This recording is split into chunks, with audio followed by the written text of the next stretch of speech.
नमस्कार. सत्ताकारांमध्ये आपलं स्वागत आहे. आपल्या घरी, आपल्या सोसायटीमध्ये किंवा आपल्या गावात किंवा आपल्या कॉलनीमध्ये एखादी चोरी झालेली असेल किंवा एखादी घटना घडलेली असेल, तर आपण निश्चितच या संदर्भातलं बोट किंवा दोष हे चौकीदाराकडे करतो आणि चौकीदाराची चौकशी झाली पाहिजे, अशी मागणी होऊ लागती. निश्चितच घटनाही तशीच आहे. काश्मीरमधील पहलगाम या ठिकाणी 22 रोजी अतिरेक्यांनी पर्यटकांवर हल्ला केला. 27 ते 28 जण यामध्ये मृत्युमुखी पडले आणि जगभरामध्ये या अनुषंगाने वेगवेगळ्या प्रतिक्रिया उमटल्या.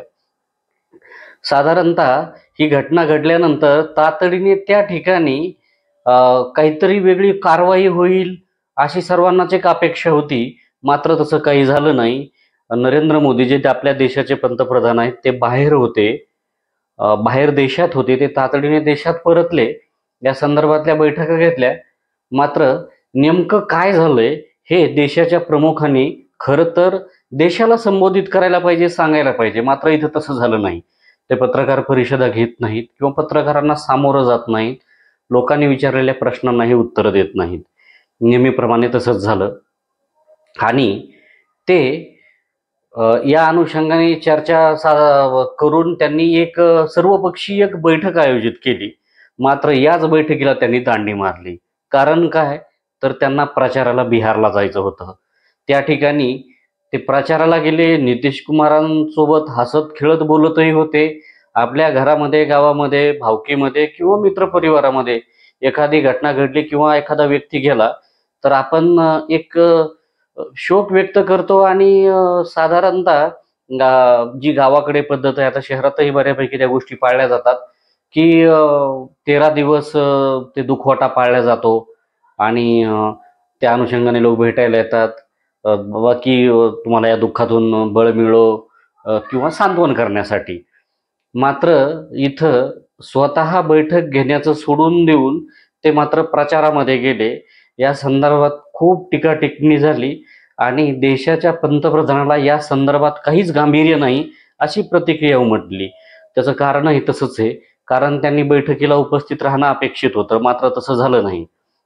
ते बिहारला गेले, प्रचारात गेले. त्या ठिकाणी आपण बघितलं तर स्टेजच्या खाली फुलांची सजावट हे केलेली होती आणि त्यांनी त्या ठिकाणी संबोधित करताना हिंदू मुस्लिम अशा गोष्टी त्या ठिकाणी केल्या नाहीत. मात्र हल्ला त्या ठिकाणी झाला. त्या ठिकाणी एक हिंदू एका बाजूला व्हा, मुस्लिम एका बाजूला व्हा. त्यांनी सुद्धा केलेली आहे का? हे मुस्लिम आहेत का हिंदू आहेत? असे बघून त्या ठिकाणी गोळीबार करण्यात आला आणि बळी घेण्यात आला. असंच आपण साधारणतः आतापर्यंत बघतोय, ऐकतोय. या संदर्भातही एक वेगवेगळे मतांतर आहेत. काही जणांनी याच्यावर आक्षेप देखील घेतलेला आहे. मात्र सगळं हे असं असताना आता पाकिस्तानला हे पाकिस्तानचे आहेत असं सांगितलं जातंय. मात्र हे यांना कसं कळालं? यांनी काय शोध घेतला? त्या संदर्भात देखील सांगितलं जात नाही. शाहिद आफ्रिदी जो पाकिस्तानचा क्रिकेटर आहे, माजी क्रिकेटर, तर तो सांगतो की 8 लाख तुमचे सैनिक त्या ठिकाणी आहेत. तुम्ही निक्कम आहात, अशा पद्धतीनं वादग्रस्त एक वक्तव्य केलं आहे. वेगवेगळे मतं त्या संदर्भात येतच आहेत आणि सिंध नदीचं जे पाणी पुरवठा होतो, ते नदीचं जो करार होता, तर तो करार रद्द केला, स्थगित केला आणि आता पाणी मिळणार नाही आणि एका एका पाण्याच्या थेंबासाठी पाकिस्तानमधले जे नागरिक आहेत, पाकिस्तानमधले जे रहिवासी आहेत, ते तरसतील आणि मरतील. स्वतः देवेंद्र फडणवीस जे महाराष्ट्राचे मुख्यमंत्री आहेत, त्यांनी देखील सांगितलं की आता ते पाण्याने तरफडतील. खरं तर पाणी अडवून ठेवण्याची कुठलीही यंत्रणा आपल्या देशामध्ये नाहीये. त्यामुळं हे पाणी नेमकं थांबवून ते कुणीकडे वळवायचं, ते थांबून कसं ठेवायचं असा प्रश्न पडलाय. या अनुषंगाने शंकराचार्याने देखील कान टोचलेले आहेत देशांच्या प्रमुखाचे. ते नरेंद्र मोदी असतील किंवा गृहमंत्री अमित शहा असतील किंवा इतर मंडळी असतील. कान टोचताना त्यांनी काय म्हटलंय हे आपण बघूयात. हमारे घर में कोई घटना होती है तो हम सबसे पहले किसको पकड़ेंगे? सबसे पहले तो चौकीदार को पकड़ेंगे ना, कि तुम कहाँ थे, क्यों ये घटना हो गई तुम्हारे रहते हुए, किस लिए तुमको रखा था। लेकिन यहां नहीं ऐसा हो रहा है। यहां जो है कहते तो हैं कि हम चौकीदार हैं, लेकिन चौकीदारी अगर की गई होती। हाँ, चौकीदार अगर अपने काम में पक्का होता है तो उसके ऊपर आक्रमण करके उसको कोई मार दे, लेकिन फिर कहा जाता है कि इस चौकीदार ने अपना निभाया। यहाँ तो कुछ पता ही नहीं है, कोई लड़ा ही नहीं उनसे, किसी ने उनको रोकने की कोशिश ही कहीं नहीं की। वो आए, घटना की, आराम से चले गए, कहीं पर उनको कोई बाधा नहीं है। कहाँ है चौकीदार? और चौकीदार के बारे में चर्चा ही नहीं हो रही है। अब कह रहे हैं हम उनको सबक सिखा देंगे, हम ये कर देंगे, हम वो कर देंगे। पाकिस्तान की धरती से आए थे। अरे भाई, पाकिस्तान की धरती से आए थे, इतनी जल्दी कैसे पता चल गया आपको? और अगर इतनी जल्दी आपको पता चल जाता है तो घटना के पहले क्यों नहीं पता चल गया? और दूसरी बात यह है कि अगर पाकिस्तान से आए तो पाकिस्तान के खिलाफ अच्छी तगड़ी कार्रवाई करिए। आप कह रहे हैं कि हम सिंधु नदी का जल रोक देंगे। आपके पास जल को रोकने या उसको डाइवर्ट करके अपने ही यहाँ, अपने ही देश में रख लेने का कोई उपाय ही नहीं है। हमने विशेषज्ञों से पूछा कि अगर हम सिंधु नदी का जल पाकिस्तान में जाने से रोकना चाहते हैं तो हमारे पास क्या व्यवस्था है? उन्होंने कहा हमारे पास कोई व्यवस्था नहीं है। अगर हम आज से शुरू करें कि ऐसी व्यवस्था हम बना लें तो पैसा कितना लगेगा वो तो अभी पूछिए ही मत।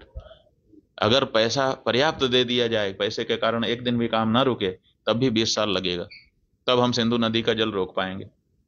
तो ऐसी परिस्थिति में हम ये कह दे रहे हैं कि हम सिंधु नदी का जल रोक लेंगे। और टेलीविजन के एंकर हमने सुना, वो कह रहे थे बूंद बूंद के लिए तरसेगा पाकिस्तान, एक गिलास शुद्ध पानी नहीं मिल पाएगा, खेती नष्ट हो जाएगी, बिजली नष्ट हो जाएगी, ये हो जाएगा, वो हो जाएगा।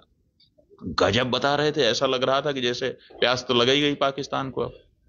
और इधर विशेषज्ञ बता रहे हैं की हमारे पास पानी को रोक लेने का कोई उपाय ही नहीं है। बघितलं किती संतप्त प्रतिक्रिया या ठिकाणी त्यांनी व्यक्त केली आहे। या धरणाचं पाणी अडवायचा जरी प्रयत्न केला, याला प्रचंड मोठा पैसा लागणार आहे, ते काम सुरू जरी केलं, त्याला अखंड पैसा जरी पुरवठा झाला तरी अनेक वर्ष त्या कामाला लागतील। असं असताना तुम्ही पाणी अडवलं आणि आता तिथं पाण्याने लोक तरफडतील असं तुम्ही म्हणू कसं शकता? हा एक प्रश्न आहे। आणि हेच पाणी तुम्ही पुलवामा ज्यावेळेस घडलं त्यावेळेस देखील पाणी अडवलं असं सांगण्यात आलं आणि एका बिर्याणी खाल्ली आणि लगेच तुम्ही ते काय विसरून गेलात का काय? असे देखील प्रश्न लोक आता सोशल मीडियाच्या माध्यमातून देशाच्या प्रमुखाला विचारत आहेत। राहिला विषय देवेंद्र फडणवीसांच्या विधानाचा, तर आज महाराष्ट्रामध्ये अत्यंत वाईट परिस्थिती आहे पाण्याची। इथं लोक तरफडत आहेत, लोकांना पाणी मिळत नाहीये आणि ते पाकिस्तानच्या पाण्याच्या संदर्भात सांगतात की खरंच तर ते थांबवू शकतात का?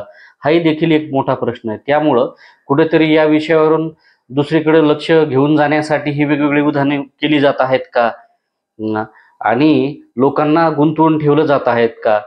ह्या सगळ्या अशा प्रश्नांचं उत्तर येत्या काळात राज्यकर्त्यांना द्यावंच लागणार आहे। आपल्यालाही काय वाटतं आपण देखील कमेंटच्या माध्यमातून व्यक्त व्हावं। आमचं चॅनल सबस्क्राईब केलं नसेल तर सबस्क्राईब करावं, लाईक करावेत आणि आमचे व्हिडिओ शेअर करावेत। धन्यवाद।